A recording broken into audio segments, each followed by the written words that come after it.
الحمدللہ رب العالمین والصلاة والسلام علی سید المرسلین اما بعد فاعوذ باللہ من الشیطان الرجیم بسم اللہ الرحمن الرحیم هو الاول والآخر والظاہر والباطن وهو بكل شیء علیم۔ صدق اللہ العظیم۔ اللہ کریم قرآن مجید فرقان حمید میں ارشاد فرماتا ہے سورہ حدید کی آیت نمبر 3 میں کہ وہی اول، وہی آخر اور وہی ظاہر ہے اور وہی سب کچھ جانتا ہے۔ اس آیت کریمہ میں اللہ تبارک و تعالی نے اپنی حبیب پاک صلی اللہ تعالی علیہ وسلم کے اول خلق ہونے کا ذکر فرمایا ہے۔ اس آیت کریمہ میں اللہ تبارک و تعالی نے اپنے محبوب کو اول ہونے کا ذکر فرمایا ہے۔ اللہ تبارک و تعالی نے اپنے پیارے حبیب صلی اللہ تعالی علیہ وسلم کے نور سے سارے انبیاء کرام کے انوار کو پیدا فرمایا اور پھر عالم نور ہی میں ان انبیاء کے انوار کو نور مصطفیٰ صلی اللہ تعالی علیہ وسلم کا تعارف کروایا اور اپنے پیارے حبیب صلی اللہ تعالی علیہ وسلم کے مقام خاص سے بھی آگاہ فرمایا۔ چنانچہ شیخ محقق شیخ عبدالحق محدث دہلوی علیہ رحمہ مدارج النبوہ میں یہ بات لکھتے ہیں، حدیثوں میں آیا ہے کہ جب نور مصطفیٰ صلی اللہ علیہ وسلم کو پیدا کیا گیا اور آپ صلی اللہ علیہ وسلم کے نور سے باقی تمام انبیاء کرام کے نور کو پیدا کیے گئے تو اللہ تعالیٰ نے حضور سرور دو عالم صلی اللہ علیہ وسلم کے نور سے فرمایا کہ ان انوار کی طرف نظر فرمائے۔ جب حضور اکرم صلی اللہ تعالی علیہ وسلم نے نظر فرمائی تو آپ صلی اللہ علیہ وسلم کے نور کے سامنے سارے نور پست پڑ گئے۔ وہ نور عرض کرنے لگے اے ہمارے پروردگار، اللہ تعالیٰ سے عرض کرنے لگے کہ یہ کس کا نور ہے؟ ارشاد فرمایا گیا کہ نور محمد بن عبداللہ صلی اللہ تعالی علیہ وسلم کا نور ہے، اگر تم ان پر ایمان لاؤ گے تو ہم تمہیں نبی بنائیں گے، اور ان کی نبوت پر ایمان لاتے ہیں۔ انہوں نے کیا فرمایا کہ ہم ان کی نبوت پر ایمان لاتے ہیں۔ جلد 2 میں بات موجود ہے۔ اس کے بعد شیخ محقق علیہ رحمہ کے اس قول سے ثابت ہوتا ہے کہ حضور صلی اللہ تعالی علیہ وسلم عطائے نبوت میں نہ صرف اولیت کے حامل ہے بلکہ تمام انبیاء کرام علیہ السلام کے انوار اس عالم نور میں آپ صلی اللہ علیہ وسلم کی نبوت کی گواہی بھی دے چکے ہیں۔ یہ حضور علیہ السلام کی شان ہے کہ اللہ تبارک و تعالی نے آپ کو اتنا بڑا جو ہے مقام عطا فرمایا اور اللہ تبارک و تعالی نے آپ کو اول خلق جو ہے کا منصب عطا فرمایا۔ اس کے بعد دیکھیں آفتاب نبوت، امام شرف الدین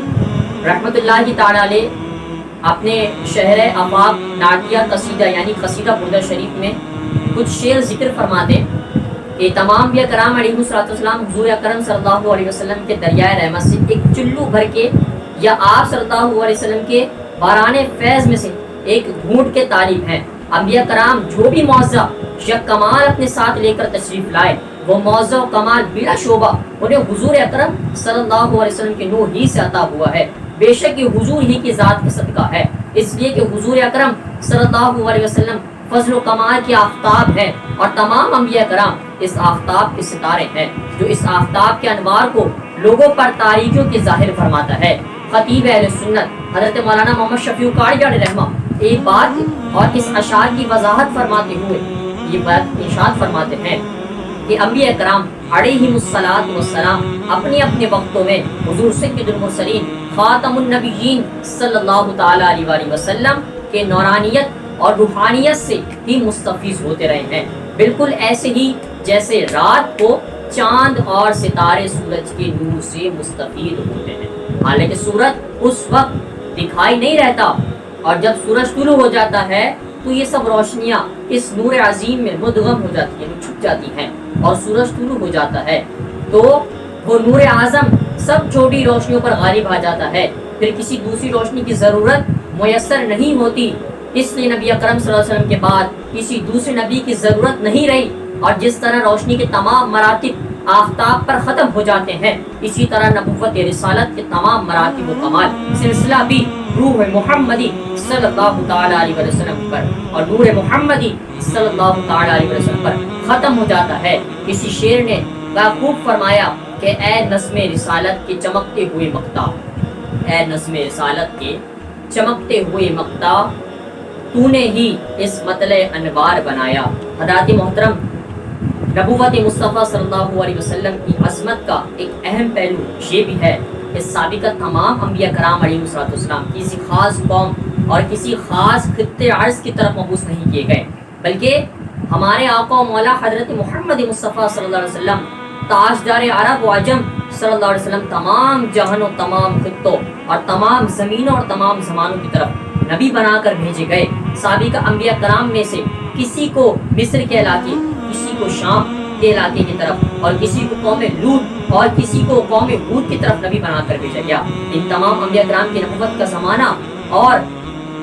ان کا علاقہ مخصوص تھا، لیکن قربان جائیں میرے محبوب علیہ السلام کی ذات پر کہ مثال کے طور پہ حضرت لوط علیہ السلام کو اپنی قوم کی طرف نبی بنا کر بھیجا گیا، حضرت ابراہیم علیہ السلام کو اپنی قوم کی طرف، حضرت ہارون اور حضرت موسیٰ علیہ السلام کو اپنی قوم کی طرف، حضرت بنی اسرائیل کو اپنی قوم کی طرف، یعنی کہ بنی اسرائیل کی قوم کی طرف بنا کر بھیجا گیا تھا ان کو نبی، اور حضرت عیسیٰ علیہ السلام کو بنی اسرائیل کی طرف نبی بنا کر بھیجا گیا۔ ان تمام انبیاء کرام علیہ السلام کی زمانی حد مقرر تھی، لیکن ایک نبی ایسے آئے کہ رحلت کے بعد اس کی تعلیمات کی اور اس وقت تک قابل عمل ہوتی ہیں جب تک کوئی اگلا نبی وارد نہیں ہو جاتا۔ پھر جب نیا نبی آ جاتا ہے تو وہ اس کی جگہ کو سنبھال لیتا ہے، تو اس نبی کی پیروی اس پر لازم ہو جاتی ہے، اور اس سے پہلے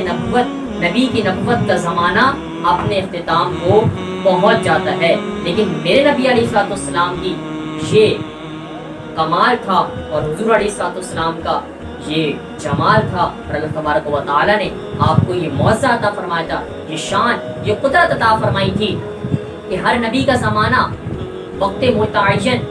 حد مقرر تھی، اور اس کے بعد وہ نبی چلے جایا کرتے تھے، دوسرا نبی آ جایا کرتا تھا۔ لیکن میرے نبی فرسٹ بھی ہیں، میرے نبی لاسٹ بھی ہیں، یعنی جب حضرت آدم کو تخلیق نہیں کیا گیا تھا، میرے آپ کے آقا ہمارے تب بھی نبی ہیں اور